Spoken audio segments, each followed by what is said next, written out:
Hello बंधुসকল नमस्कार। आज मैं भिडिओटले आपनालोকক स्वागतम जनाइछु। आज आहकसन आको आपनालोকৰ লগত অকমান কথা পাতিবৰ কাৰণে আহিছো।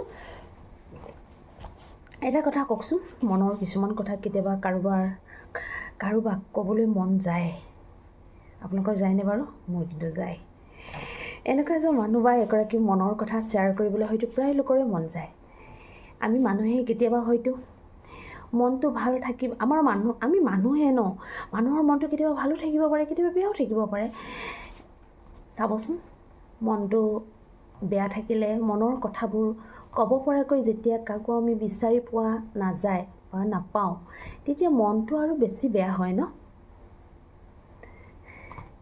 তেতিয়া মনত উপলব্ধি হয় প্ৰকৃততে নিজৰ বুলিবলৈ আপোন ক'বলৈ আসলে কোনোৱে নাই এই পৃথিৱীত। যেতিয়া আপোনাৰ নিজৰ এটা এনেকুৱা মনৰ কেতিয়াবা কিবা কথা, সেই দুখ লগা কথা বা বেয়া লাগিলে সেই কথাখিনি আপোনাক প্ৰকাশ কৰিবলৈ যেতিয়া আপুনি কাৰোকে বিচাৰি নাপায়, তেতিয়া এনেকুৱা লাগে নাই বাৰু মোৰ যেন সঁচাকৈ তেনেকুৱা মোৰ আপোনেই নাই। আপুনিতো যাকে তাকে চব কথাও ক'ব নোৱাৰে ন। তেনেকুৱা এজন মানুহ সকলো ব্যক্তিয়ে বিচাৰে, প্ৰায় ব্যক্তিয়ে বিচাৰে। মই নিবিচাৰে বুলি নকওঁ, প্ৰায় ব্যক্তিকে লাগে, প্ৰায় বুলি নহয় সকলোকে লাগে। কিন্তু কি হয়, নাপায় যে, সেইকাৰণে বস্তুটো ভিতৰত ভৰাই থৈ দিয়া হয়। আহক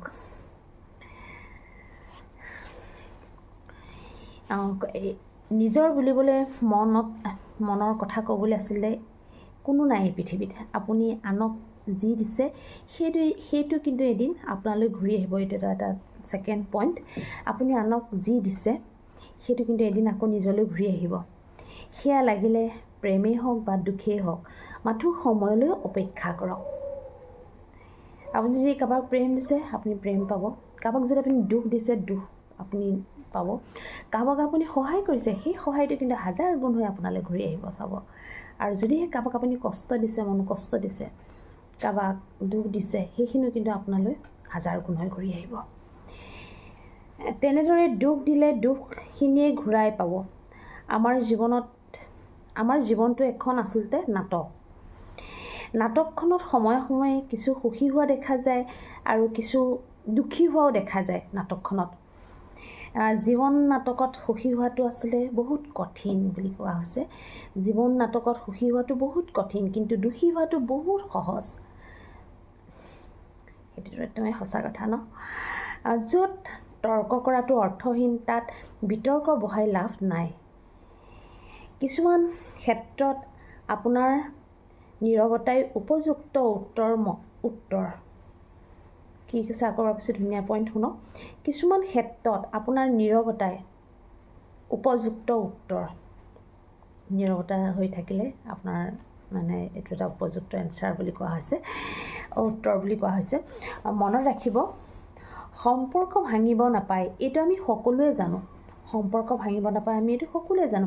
কিন্তু আমাৰ এনে কিছুমান মানুহ আছে, তেওঁলোকে আকৌ শুনিব দেই, কিন্তু আমাৰ এনে কিছুমান মানুহ আছে, তেওঁলোকে আকৌ লোকৰ সম্পৰ্ক ভাঙি বা লোকৰ সম্পৰ্কত আউল লগাই বৰ ভাল পায়। সমাজত এনেকুৱা কিছুমান মানুহ আছে।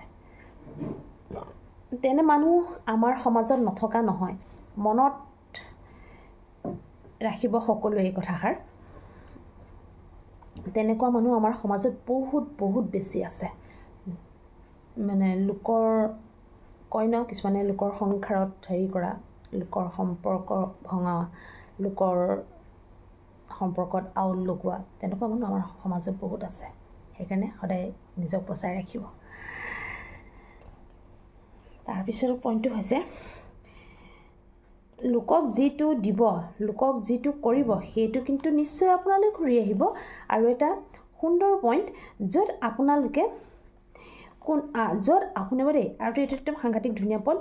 আপোনাৰ য'ত আপোনাৰ মূল্য নাথাকে, তাত সম্পৰ্ক বজাই ৰখাটো উচিত নহয় বুলি কৈছে। য'ত আপোনাৰ কোনো মূল্যই নাই, য'ত আপোনাক কোনো সন্মানে নকৰে, সেই ঠাইত আপুনি ভৰিও নিদিব আৰু নাযাব। আৰু য'ত আপোনাৰ মূল্য নাথাকে, য'ত আপোনাৰ মূল্য নাথাকে, সেই সম্পৰ্কটো কিন্তু আপুনি বজাই ৰখা উচিত নহয় বুলি কোৱা আছে। এই পৃথিৱীত আটাইতকৈ দামী বস্তুটো কি বাৰু? চবতকৈ দামী বস্তুটো কি? সাংঘাতিক ধুনীয়া পইণ্ট চবতকৈ দামী বস্তুটো কি হৈছে জানেনে বিশ্বাস আৰু অপেক্ষা বিশ্বাস সকলোৱে ৰাখিব নোৱাৰে আৰু অপেক্ষা সকলোৱে কৰিব নোৱাৰে এইটো একদম ডাঙৰ ধুনীয়া পইণ্ট আৰু এটা কথা জানেনে ভগৱন্তই সকলোৰ কাৰণে সকলো বস্তু ঠিক কৰি ৰাখে এইটোত একদম সঁচা কথা শুনিব দেই আৰু এটা কথা ভগৱন্তই আচলতে সকলো বস্তু সকলোৰ কাৰণে ঠিক কৰি ৰাখে মই আচলতে এইটো কথা ক'ব বিচাৰিছোঁ আপুনি যেনেকুৱা আপুনি তেনেকুৱাই পাব আপুনি যেনেকুৱা যি ধৰণৰ মানুহ আপুনি সেই তেনেধৰণৰ মানুহেই লগ পাব হয়তো আপুনি যেনিবা এটা কথা কওঁ ন যেনিবা আপুনি কাৰোবাক বিয়া পাতিব বিচাৰিছে মনত ৰাখিব আপুনি যেনেকুৱা আপুনি কিন্তু তেনেকুৱাই পাব আৰু আপুনি যেনেকুৱা যি ধৰণৰ মানুহ আপুনি সেই তেনেধৰণৰ মানুহেই লগ পাব এটা একদম সঁচা কথা মনত ৰাখি থওক কথাষাৰ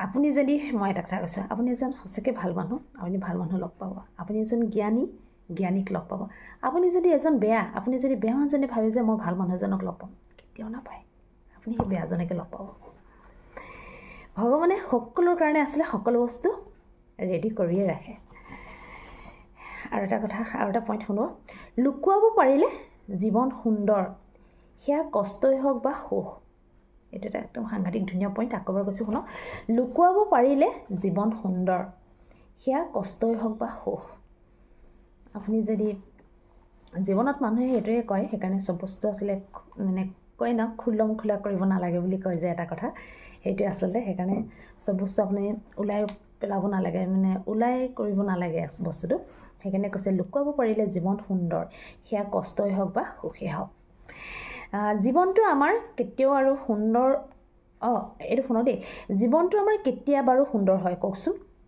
এনচাৰটো কৈছে শুনিব দেই যেতিয়া নোপোৱাৰ অভিযোগবোৰ বাদ দি ভগৱানে দিয়াখিনিতে সন্তুষ্ট হ'ব পাৰিব সাংঘাতিক ধুনীয়া পইণ্ট আকৌ এবাৰ কৈছোঁ জীৱনটো আমাৰ কেতিয়া বাৰু সুন্দৰ হয় কওকচোন যেতিয়া নোপোৱাৰ অভিযোগবোৰ বাদ দি ভগৱানে দিয়াখিনিতে আমি সন্তুষ্ট হ'ব পাৰিম তেতিয়া আমাৰ জীৱনটো আচলতে সুন্দৰ হৈ পৰিব সাংঘাতিক ধুনীয়া পইণ্ট এইটো তাৰপিছতটো কৈছে শুনো আপোনাৰ মৰমৰ সন্তান কন্যাজনী মানে ছোৱালীজনীৰ কথা কৈছে চাকৰি টকা দেখি বিয়া নিদিব প্ৰথমে চাই ল'ব ল'ৰাটো মানুহ হয়নে নহয় এইটো এটা একদম সাংঘাতিক ধুনীয়া পইণ্ট আৰু এটা কৈছে শুনিব দেই এটা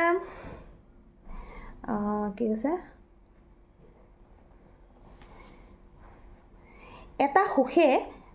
এটি সুখে মানুহক গোটেই জীৱন শুনিব দেই এটা সুখে মানুহক গোটেই জীৱন নোখোৱায় মানে নহহুৱায় এটা সুখে আপোনাক কিমান ফূৰ্তি কৰি ৰাখিব কিমান দিন আপুনি হাঁহিব ন সেইকাৰণে কৈছে এটা সুখে গোটেই জীৱন নহহুৱায় কিন্তু এটা দুখে গোটেই জীৱন আপোনাক কন্দুৱাব সেয়েহে নিজৰ অকণমান সুখৰ বাবে কেতিয়াও আনক দুখ নিদিব সাংঘাতিক ধুনীয়া পইণ্ট তাৰপিছতো কৈছে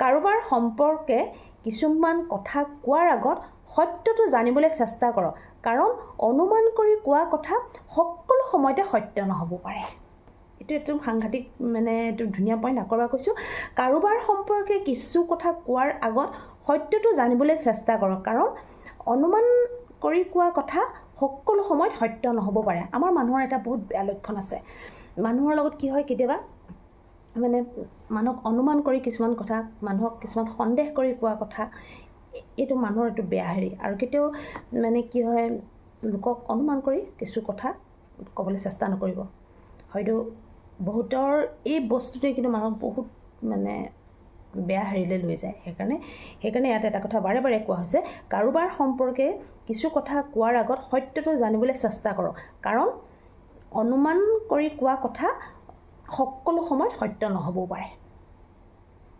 সাংঘাতিক ধুনীয়া পইণ্ট এইখিনি আছিলে যে আপোনালোকলৈ লৈ আহিলোঁ পইণ্ট আছিলে মোৰ আজি ইয়াত থকা গোটেই পইণ্টখিনি আচলতে ধুনীয়া পইণ্ট আৰু এটা কথা আৰু এটা আপোনালোকৰ ওচৰত মই পইণ্ট এটা লৈ আহিছিলোঁ অকণমান আগত এইটো লুকুৱাব পাৰিলে জীৱনটো সুন্দৰ এইটো একদম সাংঘাতিক ধুনীয়া পইণ্ট শুনক সেয়া কষ্টই হওক বা সুখ আপুনি কষ্ট সুখ যদি আপুনি আনৰ আগত মানে মই ভাবোঁ শ্বেয়াৰ নকৰক ধুনীয়াকৈ ৰাখক নিজৰ কেতিয়াবা এনেকুৱা এটা বস্তু আছে সংসাৰত বা ফেমিলিত কাৰ হয়তো মতানৈক্য নঘটে ন, প্ৰায় সকলোৰে ঘটে। কিন্তু সেইখিনি যদি আপুনি বাহিৰত নকৈ নিজৰ মাজত ধুনীয়াকৈ সাৱধানেৰে বুজাবুজিৰে যদি বান্ধি ৰাখিব পাৰে, তেতিয়া জীৱনটো মানে সকলোৰে জীৱনটো তেনেকৈ কৰিব পাৰিলে সুন্দৰ হৈ পৰিব। এয়াই আছিল আজি মোৰ ভিডিঅ'টো। আজি ভিডিঅ'টো মই নহ'লে ইমানটোৱে ৰাখোঁ। মই আকৌ নেক্সট ভিডিঅ'লৈ আপোনালোকৰ ওচৰত আহি আছোঁ।